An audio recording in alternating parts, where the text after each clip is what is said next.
C'est avec beaucoup d'attention, et Dieu sait qu'il en a fallu de l'attention pour lire votre document de préparation au débat d'orientation budgétaire, tellement vous l'avez voulu obscur et compliqué. Mais c'est avec consternation que nous avons fini de le lire, pour constater qu'encore une fois, vous oubliez de parler de la commune au profit de votre combat politique anti-gouvernemental.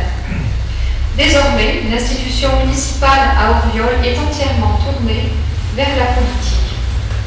Ce que nous voulons rappeler avec force ce soir, c'est que nous sommes ici, au conseil municipal, et que la vocation essentielle et première du conseil municipal, c'est de s'occuper des affaires de la commune.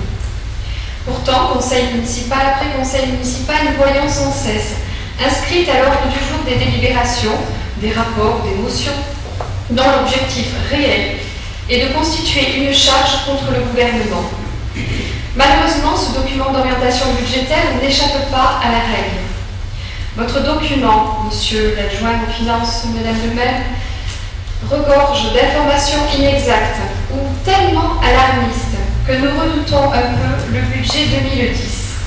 Qu'allez-vous prétexter cette année pour nous faire avaler vos pleurs? Souvenez-vous, l'année dernière, pour payer vos importantes dépenses de fonctionnement, vous avez été obligé d'augmenter les impôts. Mais vous n'avez pas voulu en porter la responsabilité et vous avez préféré parler d'un désengagement de l'État. Pourtant, nous vous avons alors démontré avec un courrier du préfet à l'appui qu'au contraire, les dotations de l'État avaient augmenté. Alors cette année, pour dissimuler votre cavalerie budgétaire, qu'est-ce que vous allez trouver? Vous allez encore dire que les comptes sont mauvais, vous l'avez dit, à cause de l'État. Et cette année, il semblerait que ça soit la faute de la réforme sur la taxe professionnelle. Alors que vous savez très bien, et votre député nous l'a confirmé dans un courrier qu'il a adressé à chaque maire de sa circonscription, avec les chiffres de Bercy. Vous savez pertinemment qu'en 2010, les communes et les intercommunalités n'auront aucune baisse de ressources qui pourrait être imputable à la réforme de la taxe professionnelle.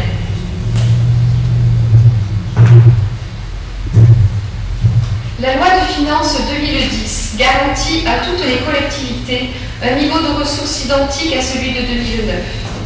Ainsi, les budgets 2010 de la commune et de la communauté d'agglomération ne seront pas affectés par la réforme de la taxe professionnelle. Par ailleurs, nous avons bien noté que dans votre document, vous évoquez la nécessité de réformer nos institutions pour faire face au déficit public. Vous évoquez l'idée d'une meilleure mutualisation des services entre communes et communautés. L'idée aussi d'une rationalisation des compétences entre les différents niveaux de collectivité. L'idée de poursuivre la réforme fiscale afin d'aboutir à une plus grande lisibilité de l'impôt et à une véritable responsabilité de chaque niveau territorial. Vous reconnaissez donc la nécessité de réformer nos institutions. Alors, pourquoi combattez-vous avec autant de force cette réforme des collectivités territoriales? La vérité, c'est que nous l'observons surtout pour un maire qui s'est présenté sans étiquette politique devant les électeurs en mars 2008. Vous ne faites aujourd'hui plus que ça, de la politique. Vous avez oublié, Madame le maire, de chanter la Marseillaise au vœu de la communauté d'agglomération pour entonner le chant des partisans, invitant la population à entrer en résistance contre le gouvernement. Vous avez même travesti votre propre cérémonie des vœux à la population en meeting politique. Vous avez consacré une très large partie de cette manifestation à un discours politique très critique à l'encontre des projets de réforme de la taxe professionnelle des collectivités territoriales. Savez-vous que votre démarche est illégale?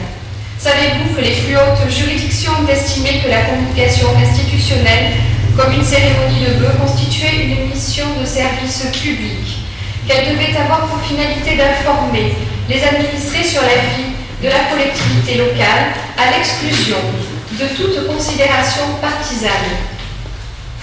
Par ailleurs, votre démarche constitue aussi un acte de propagande électorale, puisque vous avez décidé de communiquer sur un des thèmes centraux des élections régionales de mars 2010 et ce, en utilisant toute une rhétorique mensongère et alarmiste. Vous vous servez ainsi de l'argent des contribuables locaux pour financer votre stratégie de communication sur un thème de la campagne régionale. Outre un détournement de pouvoir, votre décision constitue une infraction à la législation électorale. Le coût de votre cérémonie des vœux s'apparente à un don prohibé de l'article L52 du Code électoral, lequel interdit aux personnes morales de financer les campagnes électorales. Mais ce qui est le plus grave, c'est que vous utilisez aujourd'hui, avec vos amis de la communauté d'agglomération, l'argent des contribuables pour faire de la politique. Dites-moi, combien ça coûte une pleine page dans la Provence, dans les 3 éditions, pour dénoncer, comme vous dites, la réforme des collectivités territoriales? Combien ça coûte cette revue de l'agglomération trimestrielle, regorgeant de propagande, distribuée à 47 500 exemplaires par un distributeur privé? Et combien ça coûte tous ces panneaux derrière les bus de l'agglomération qui font la publicité pour votre référendum? Vous trompez la population et vous le faites avec notre argent, avec mon argent et avec l'argent de nos impôts. Alors de grâce, cessez ces dépenses inconsidérées de communication. Et avec les économies que nous allons tous faire avec la communauté d'agglomération et la commune, diminuer les impôts.